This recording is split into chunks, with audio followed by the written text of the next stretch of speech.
Welcome back to Are You a Fan, where we explore individual characters from your favorite sci-fi, action, and fantasy genres. A big thank you to Moonbound Productions for supporting today's episode. If you would like to express your support, please like and share the show. Here's your hosts, Dick Rail and Joker. Okay, shout-outs this week. We got the Geek 1 for guessing this week's character correct, as it is Loki. Then we got Torin, Jameis' son.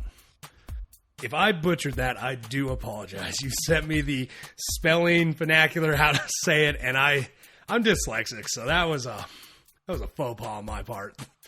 Anywho, those are our shout-outs for getting the trivia right. He guessed last week's Wonder Woman. Okay, so Joker, question. If you could have super strength or trickster magic powers, which would you pick? Personally, I would love the trickster magic powers. Because I love messing with people and having fun. You know, like part of me would pick the strength just, to be a badass in that. But I'm also lazy. So, like, I'd rather just snap my fingers to get past that wall than have to physically move past it. It'd be so much easier. It really would. And that kind of brings us into the character we're talking about today. This week's character is Loki, God of Mischief, Prince of Lies. Or King of Lies at one point, I think he had the full title.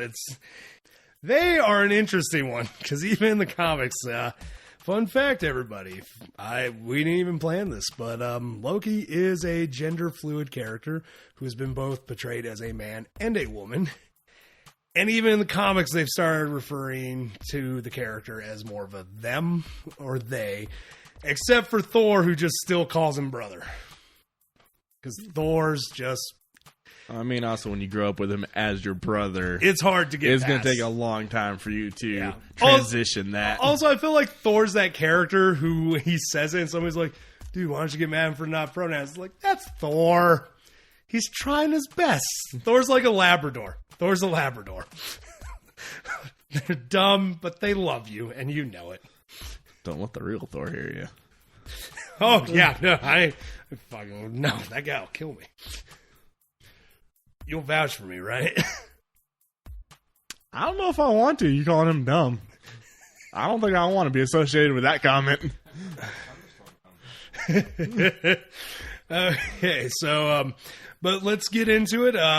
We won't be really covering much of his modern day history and that, and like how he's been portraying that. We are going into who Loki is and where he comes from, his full-blown origins. Because that's kind of the whole point of the show. Yeah, that was like the full point of the show, but we've gone a little ham on some characters. Mostly ones that have limited backstory. Okay, so Loki. He was created by Stan Lee. The scripter was Larry Lieber, and penciled by Jack Kirby. Fucking dude, what is Jack Kirby not involved in? Well, he seemed to be a very large part of it, just like Stan Lee was. Yeah, I was going to say, like, had a lot to do with a lot of the characters. It's one of those, like, we give Stan Lee credit, but, like, at this point, like, characters that we've just done this show, I think we've only had, like, what, 2 that weren't Jack Kirby? At least. 2? I'll say 3, because I know Wonder Woman Jack Kirby wasn't not involved in. Oh, probably about half of our shows, since at least so far half of them have been Marvel. At this point, yeah, we're Give just assuming that he's involved in anything Marvel. Until we find out otherwise. Until we find out otherwise in that. So, yeah, fans, don't quote us on that. I'm sure we will come across a character that nobody's ever heard of that Jack Kirby created. Okay, a version of the character first appears in Venus number 6, August 1949. God damn, he's an old concept.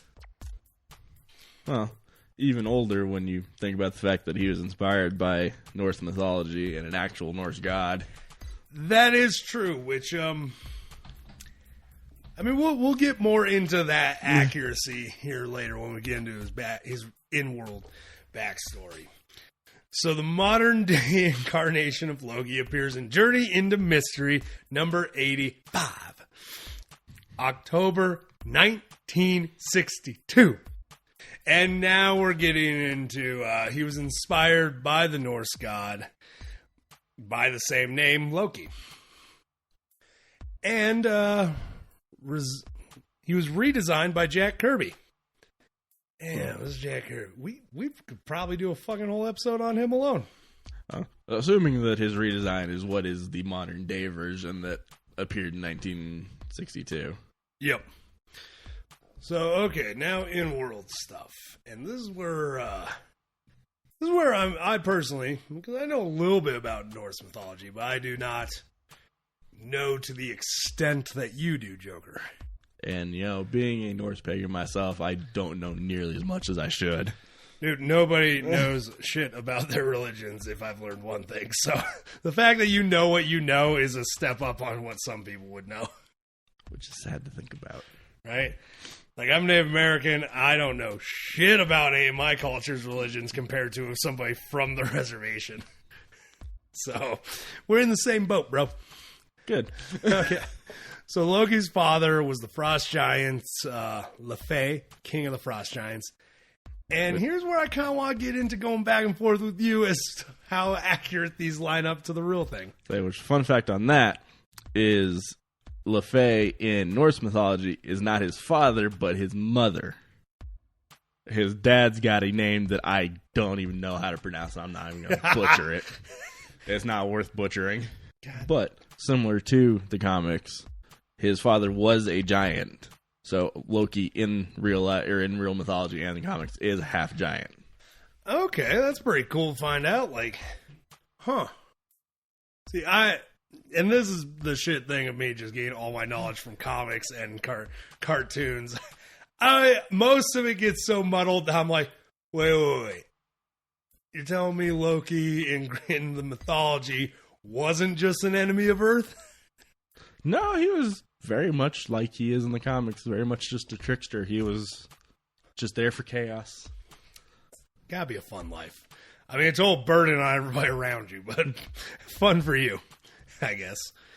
So, Odin, now, bear with us, people, because we'll get to Loki. But we gotta find out how we even get to Loki. Odin betrayed his father, led to his father's cursing him, and that led to him adopting Loki.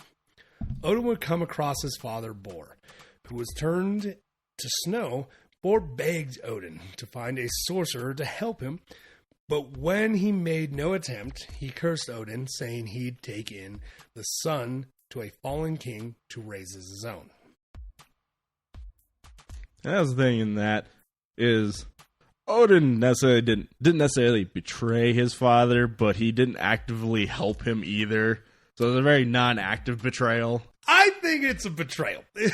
Even you're not wrong. It's just not an active betrayal. And that I can accept. I can accept that it's not an active betrayal. Kind of like the whole lie versus lie of omission. Yeah, because he wasn't actively trying to not help his father, but he wasn't trying to actively kill and betray his father. He wasn't gonna help him.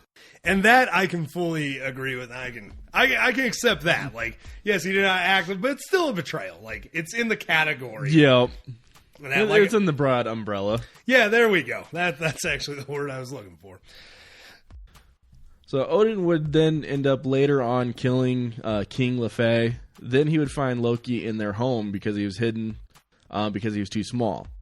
Lefay had actually kept Loki hidden from the other giants because he was ashamed of his size. Because unlike being like a normal giant, he was very Asgardian sized, human sized.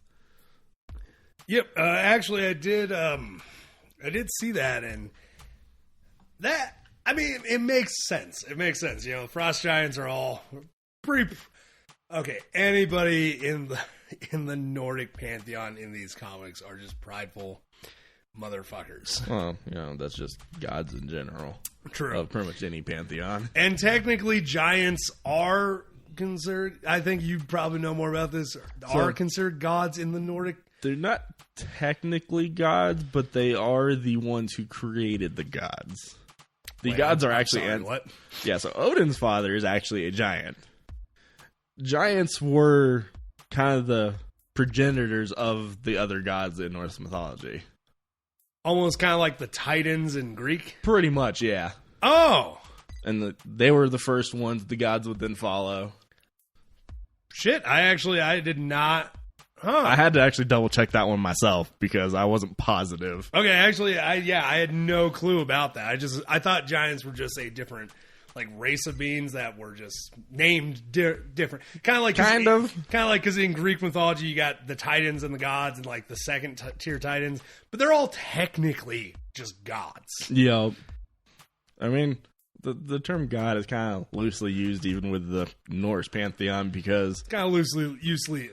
Well, because compared to most pantheons, it's argued that the Norse gods aren't immortal. They just age extremely slowly to where they seem immortal. And isn't one of the things, it's believed that they eat a fruit that keeps them, youthful? Yeah, that one too. Maintains the immortality? It's the goddess Idun, I believe, that is the one that gives out that fruit. That's an apple, I believe. Yeah. Sorry, I was just thinking of that one show we were watching with the Norse guys, Apple Martinis. Yep, the Almighty Johnsons. That was a good fucking show. Great show. Pissed it's not on Netflix. Anyway, back on topic. Okay, so... Yeah, no, I had no fucking clue about that shit. See, this is why it's nice to have you on this episode specifically. So I was very excited for this episode because I could use a little bit of my actual knowledge, which ain't much. I mean, it's more than the common person, so. Odin would adopt Loki out of a combination of pity and to appease the memory of his father, and also as he was the child to an opponent slain in honorable combat. So, at some point here, from what I'm understanding, if I kill a man, I get his kids. I've been looking for some Robins. Oh, God. As long as it's honorable combat. So I'm going to start, if I start carrying a white glove in my back pocket around and that, I think you know what's up. Challenge you to a duel. Yeah, exactly. Though that also kind of only... applies in this situation and in the comics. Oh. So, yeah, do tell us what the actual thing is with this, because from what I've believed, Loki is the adopted son of Odin. In the comics, yes. Yes. In Norse mythology, no. He's just a fellow god to them. He's not related to Thor. He's not related to Odin. He's just a fellow god of the Aesir tribe. If I'm pronouncing that right. I hope I am. Jesus, we're getting into tribes now. Damn, that's the whole Norse mythology and pantheon is extremely complicated, and they're tribes of gods. The fact that there's tribes of gods. Because there's the two main ones are the Aesir and the Vanir. And yeah, that one gets very complicated and convoluted. I can imagine. Because like I said, I get most of my knowledge from knowing these comics and watching these cartoons. I just assumed Loki was the adoptive son of Odin. I didn't know, because I think we were discussing this. Odin and Loki were kind of friends. Yup. Good friends. I mean, come on. He gives away one of his children to Odin. I think it was technically as a gift. I don't remember how they worded that one exactly, but... Yeah, it can get muddled. Which, fun fact for anybody wondering, the 8-legged horse... Slipnir? I know I'm butchering that, but... Let's go with Slipnir. Sounds like Slipknot. I like it. But anyway, fun little just side info. Loki gave birth to that. I almost feel like we should just set up a camera looking at it. He's going to be our YouTube page video. Just his reactions. Yeah, Loki's actually... So, that's another little thing that kind of differs from mythology to the comics. Because Hela, the goddess Hela, isn't actually his sister, but is his daughter. Yep. He also gives birth to... Or he also fathers the world serpent Jormungandr and the wolf Fenrir. So actually, Hela in mythology is the most normal child he has, which isn't even normal because she's half dead. Yeah, half skeleton face, dead. And she's the most normal. was really saying something, because like the eight-legged horse, like as far as the creature, none of them are normal. No, the Hela is the closest thing to normal that came out of that, and just. I mean, he does have other children that I'm sure are more normal, but those are his most notable children. Okay, fair on that. Yeah. He was just like a seahorse, just giving birth to a horse. Yeah, but that time he was actually a woman. Yep. You were telling me about that. He actually became a woman to do that, which fucking cool. I love it too, because I've heard a lot of tales like Thor literally just doesn't give a shit. Which Thor's a crossdresser. Pretty much. And a fun dude to chill with, I hear. If he's not fucking killing giants. Anywho, back on topic. So, through their childhood in the comics, Loki would become jealous of Thor and the other Asgardians, as they all valued strength, and Loki was more proficient in magic. He wasn't... Where he lacked in physical strength, he made up in his magic and his sorcery and his brains. Which, I mean, he is considered among some of the best sorcerers in the comics with his abilities. Later on, when we talk about his powers, he's actually compared to being as equal to the most powerful Asgardian sorceress. Really? Yeah. Damn. Also, like, I find it funny, the strength thing. Because... people are like, even some of the shows and that, people are like, oh, Loki's pretty weak. Loki alone can lift, I think it is up to like over 500 pounds or 5,000. Right, like, well, he's strong compared to us. Yeah, like compared to Asgardians, I just do find that funny in comparison. Like oh, Loki, like meet my weak ass brother Loki, as he's picking up fucking Captain America and just throwing him around. Right. But yes, compared to the other Asgardians, very weak, which really makes you wonder, like, fuck, like, damn. I mean, look at Thor. True. That's a beast of a man. But, he would, magic is his main thing, and he's fucking good at it. He, also led to a lot of mischief. Oh, God, yes. Yeah. Loki causes a lot of problems, throughout growing up. This jealousy, it manifests. Troubled child wants attention, and his father's clearly an asshole who doesn't tell him that he's adopted. Which, I mean, also in the comics, it was very much... He was constantly causing problems just out of mischief, not necessarily out of malice at first. True. It was very much, I'm going to joke around and have fun. And he did. Which is where he got his nickname, God of Mischief. Yep. Which I do find... I think one of my favorite fucking things is in the movies.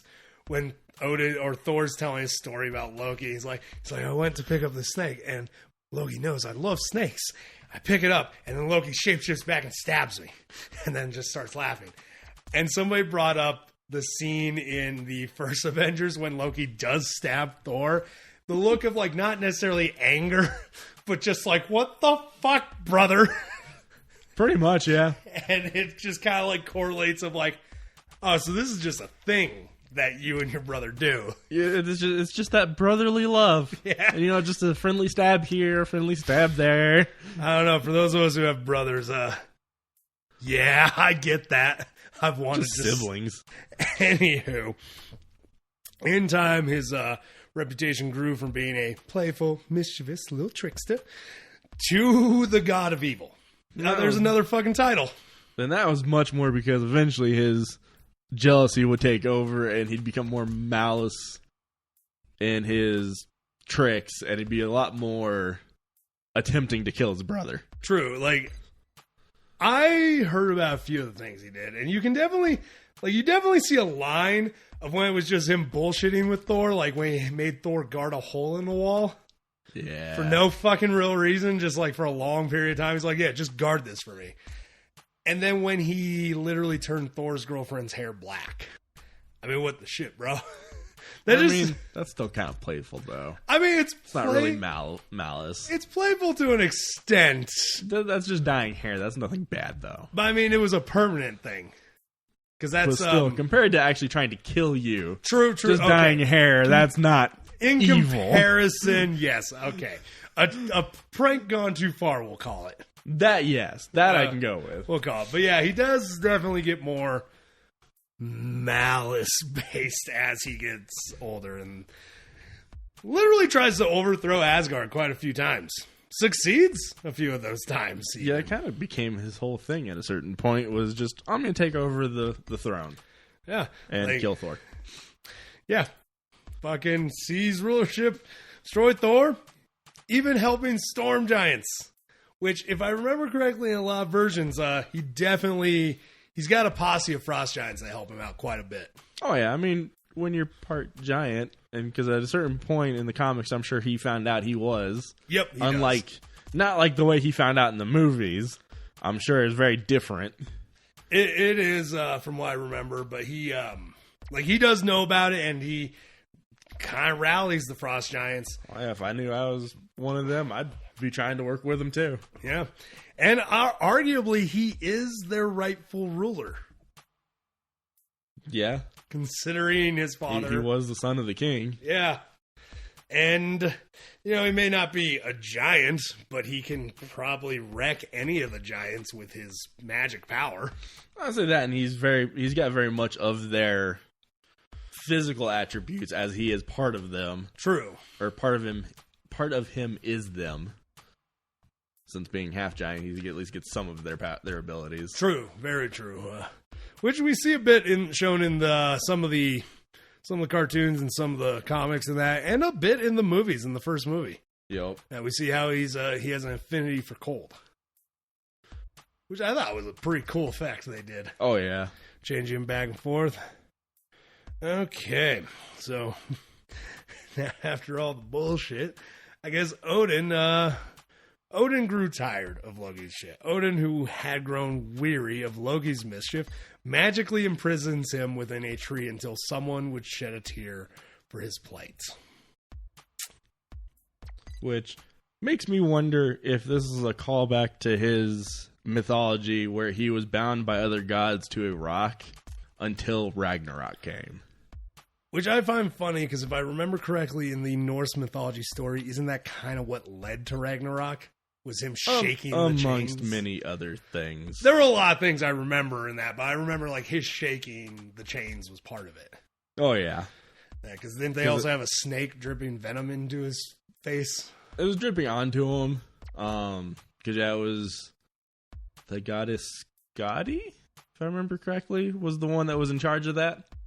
And she watched over the snake constantly dripping venom onto him that would cause him pain and refill the bowl. Yeah. Yeah, it was, they just kind of tortured him until the end of time. Which I still to this, like, I find it funny because, like, from what I've seen, huge difference is, he is Odin's friend in the actual Greek or Nordic mythology, from what I remember. What I find funny about it is it's one of those situations where I'm like, they're probably still friends, but it's like if you're a cop and your friend murders a bunch of people, or i.e. your son, it's like, I mean, bro, I gotta lock you up, man. Like, sorry, that's just the way it has to be. Especially since in mythology, the reason he was bound was because he led to the death of the god Balder. Yeah, which, isn't that Odin's son? Yeah, he's one, god Odin and goddess Frigg. That's Frigg, okay. Which some of them think that Frigg and Freya might be the same person in certain parts of mythology. But dude, it gets so complicated with any mythical pantheon that didn't keep good writings. Well, we did until her people came.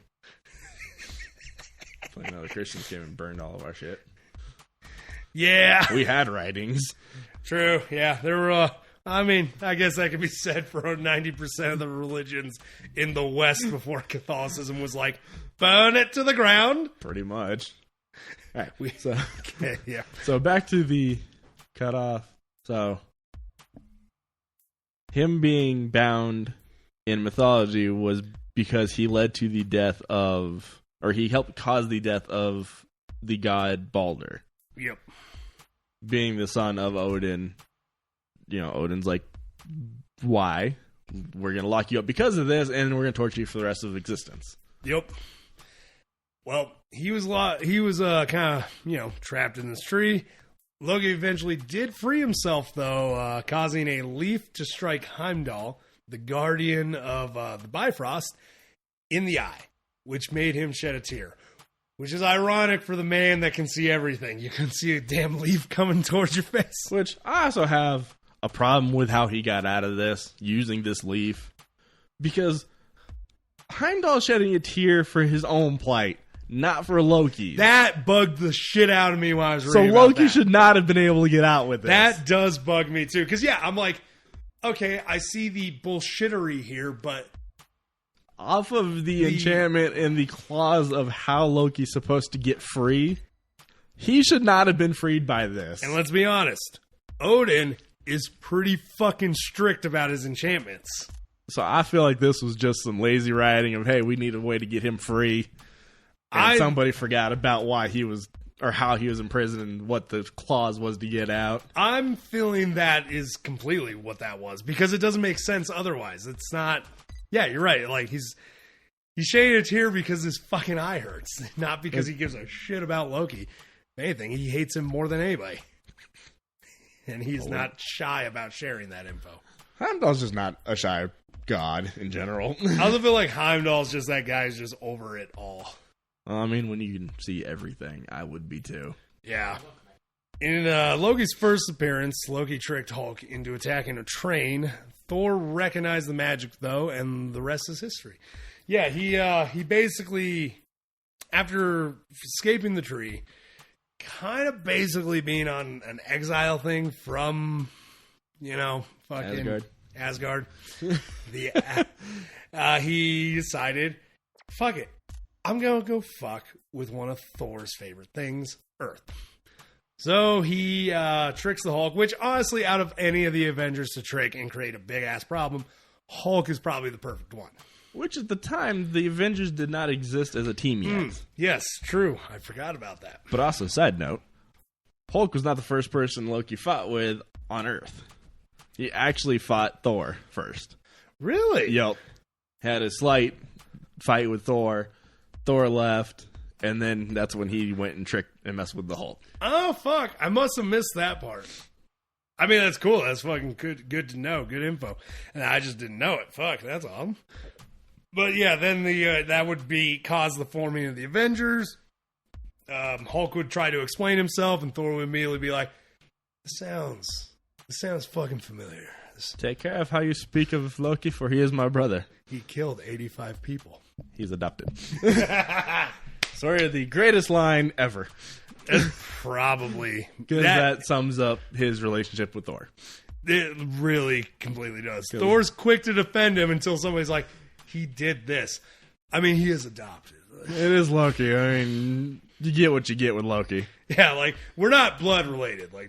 Don't judge me based upon my family. Okay, Loki inadvertently caused the creation of the Avengers. Very similar to how Red Skull accidentally led the Falcon into becoming a hero.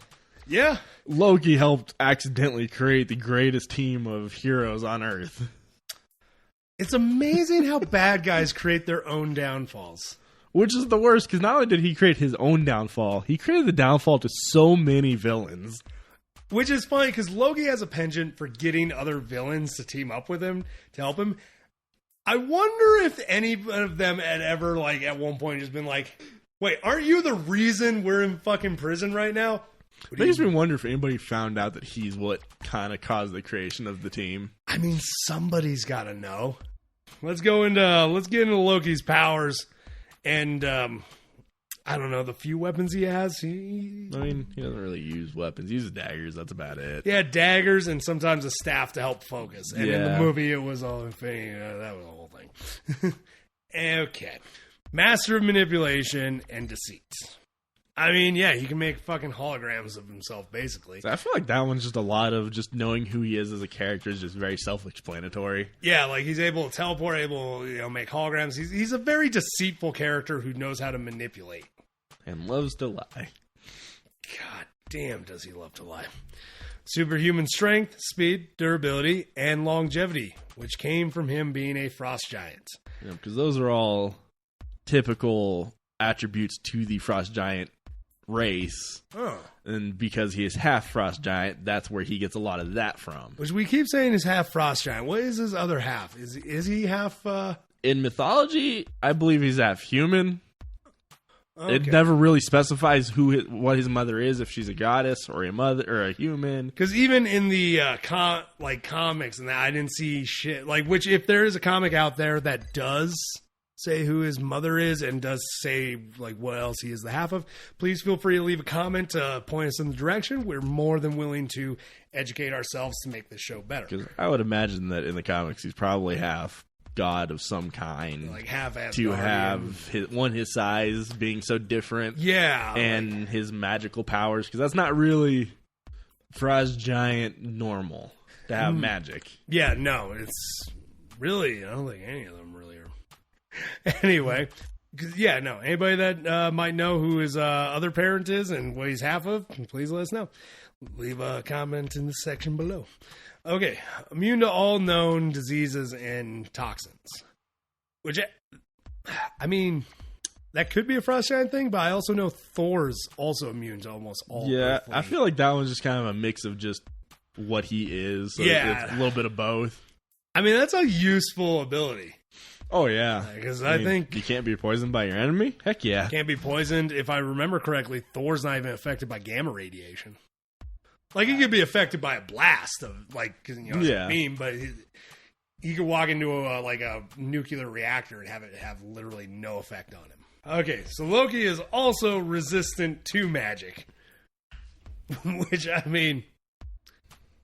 Yeah, I guess it's just kind of a good call. If you're using a lot of magic, probably taking on a lot of other magic foes. Right. Better than some of these other villains and people we've talked about that are not resistant to the powers they're using. Yeah, which it seems like an oversight, doesn't it? Just a lot. And it seems like Loki fixed that problem.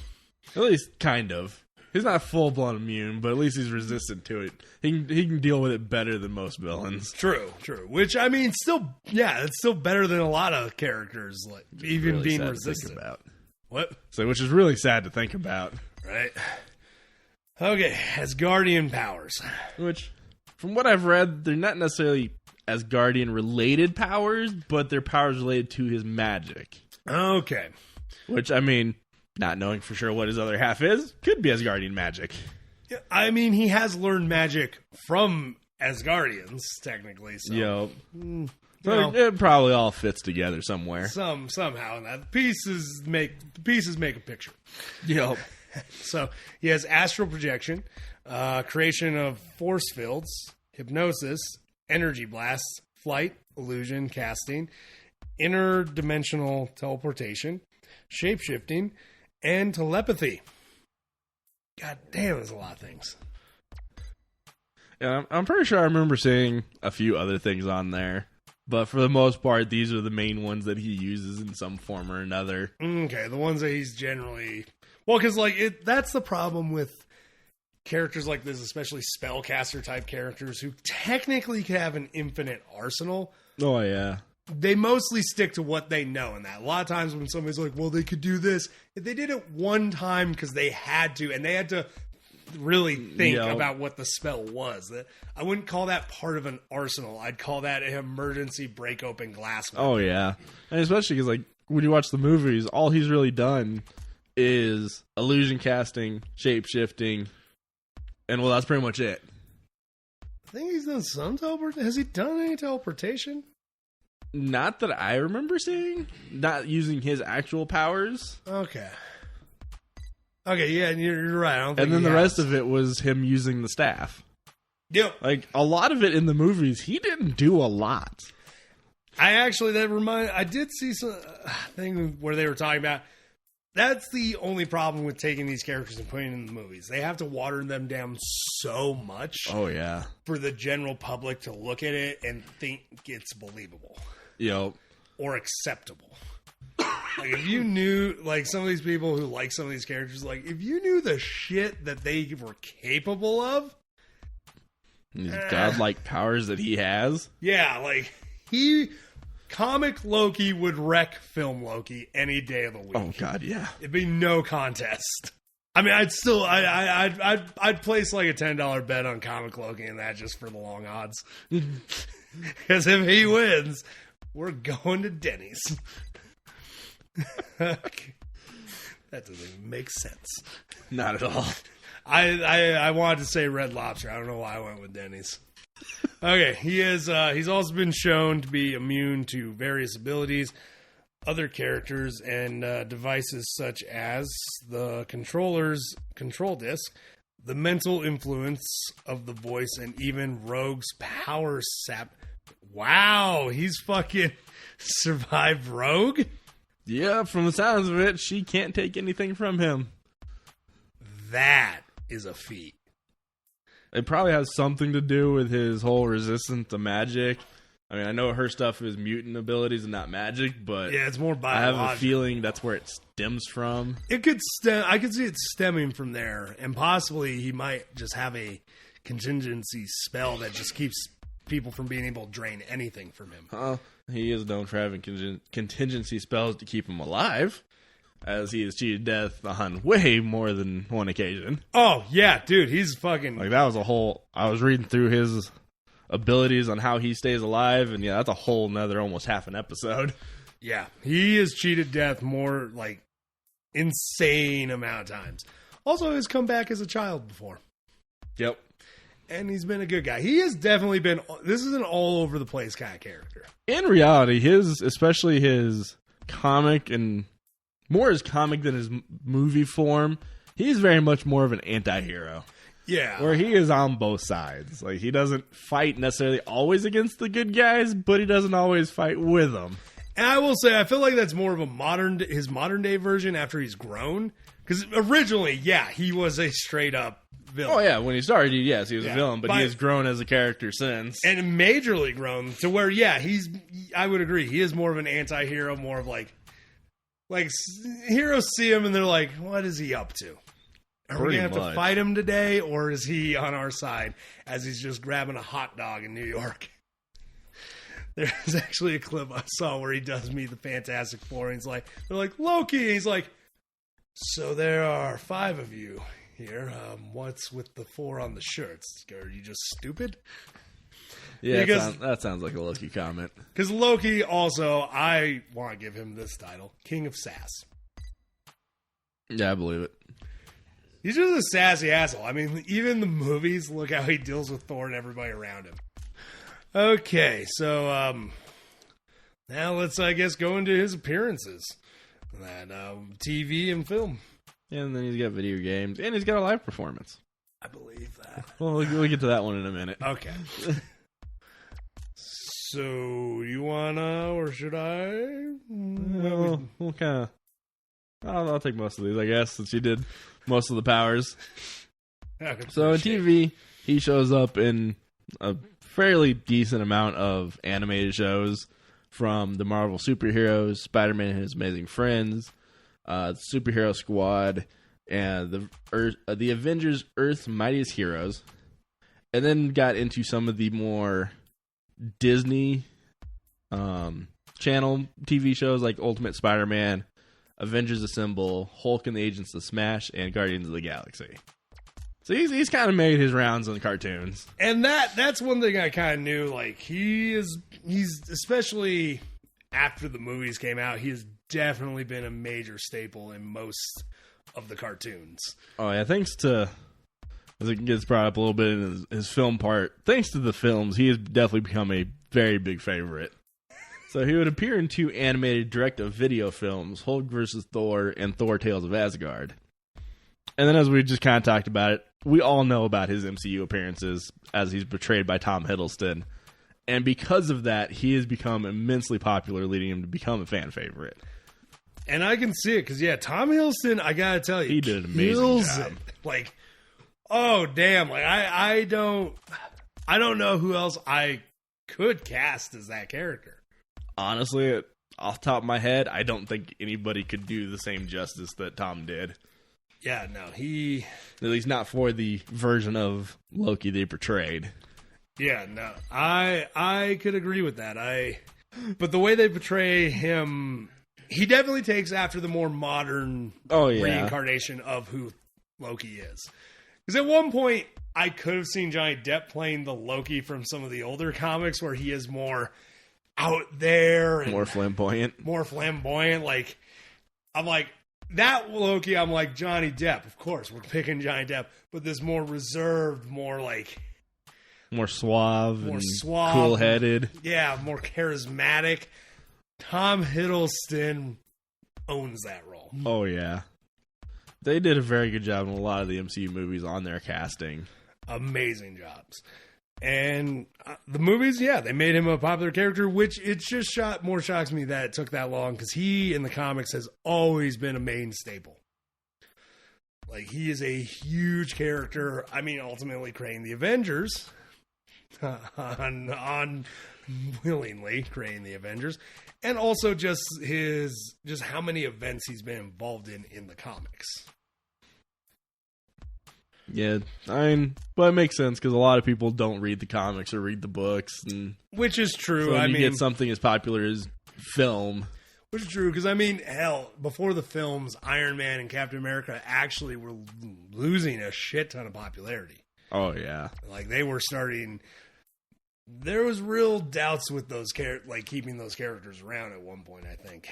And I can understand, especially with like Cap, because he was an ideal from a very long forgotten time to the world we're in now.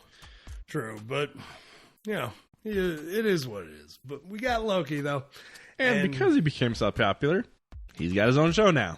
Yeah, which will be coming out the same day this comes out. Fuck yeah, I'm excited for that show. That looks like a fun show. It looks show. Interesting because it's very much his time traveling counterpart. Yep. Like, I don't remember how they worded it on the wiki, but it's him just going around doing shit in the timeline. Which is going to be interesting because I had seen somebody bring up what's going to make it interesting is this isn't the Loki we know anymore because we grew with the other Loki. Yep. He got killed by Thanos. Like we got to see this Loki finally come into his own, accept his mistakes, and die a hero. And somebody brought up like we're dealing with the selfish Loki who kept trying to steal that fucking Tesseract. Which I mean, the Loki we knew that we watched die did the same thing. True, as he still took the Tesseract. Right before the end. True, but he still did good. He was at least better. He was better. Like, he still... The Loki we saw die was a Loki who accepted that he did love his brother. Oh, yeah. And finally came into his own and wasn't actively just trying to be a bad guy. But, you know, it's hard to get rid of kleptomania. I'm excited because somebody brought up, like, what if we see this Loki going through the timelines and he gets to watch himself die for his brother? I doubt they'll go that far into the timeline. I have a feeling it's going to have more to do with stuff leading up to those movies. I could see that. Just based off of general speculation, I doubt they'd go that far into the future. I mean, I fully believe that and agree with you. I'm just like, somebody brought that up as an interesting idea. Oh, it'd definitely be cool. And I was like... And to see his reaction to what he did. Yeah, just like, why am I doing that? Like... Yeah, I mean, I agree with you. I don't know if they will. I doubt they would. There's so much already to cover in what they're attempting that seems like a longer shot, but still a great idea. Okay, now video games. Loki appears in, what I'm reading this correctly, 17 different games from the Ultimate Alliance games to the Lego Avengers games, as a playable character, a boss, or just an NPC. Yeah, I was looking through his list of appearances in video games, and it was just way too many to list. And I'm not 100% accurate on the number that he's been in. That's just a rough count as I went down the wiki. Okay. But he's been in... I mean, I know he was in the Ultimate Alliance games. Or at least he was in two first... of them. He was in the first and third. Oh, because I think the third, it was like... the Black Panther we talked about where he was just an NPC. Okay. And then he's been in a Facebook game. He's been in mobile games. He's been around. Kind of been around, okay. Because it's kind of like the movie, like the comics and the cartoons. Like, he has been a big part of Marvel. So he's going to be a big part of their games, too. Which completely makes sense. And, like most other games at this point, he's made the appearance in the Legos. Like we keep saying, who the fuck hasn't? I'm still waiting for somebody to tell us someone that hasn't. I am too, because at this point, I haven't seen any of these characters not make an appearance. Okay, now let's, why don't you take the lead on this? I don't know how I feel. So, like some of the others, he has had an appearance on stage in the Marvel Universe live show, and he was portrayed as the MCU version of Loki. Okay, I have heard of that performance. Yeah, I think we actually talked about it with Black Panther. So I think that was one we talked about on him. Okay. It seems... Okay, it looks like a fun time. It seems like something that kids would definitely enjoy. If I had a child, I would definitely take him to that performance. If I were to go alone, I would need to be high. And I think it would be awesome. However, at that point, there's a risk of me just getting too involved in the show. Okay. So, I think we covered a good chunk of his origins and where he came from and how he's kind of gotten to where he is. Granted, like we said at the beginning, we have left some things out just because if we were going to start covering all the way up until now, it'd be a very, very, very long episode. Which, in the future, we might do some shorts based upon like certain series or storylines in the comics, but that's still a long ways out. For now, we're giving you where they came from. And we hope you appreciate it. So, Joker, what do you think of Loki? You a fan? Oh, for sure. Both being a pagan that follows him as a god normally, it's cool to see him in, even though parts of it does bug me because the comics obviously take their own liberties with the siblings and all that. But I still enjoy where they took him in the comics. It's still fairly accurate to what he was as a god. So I'm definitely a fan. I'm a fan too. For anyone that's still listening, if you got something out of this, enjoyed the episode, or even liked the character before from a movie, comic, cartoon, hell, even that t-shirt that you saw one time, you're a fan too. If you want to jump on this train, why not subscribe and share with a friend? Dick Rail out. Y'all keep riding them rails.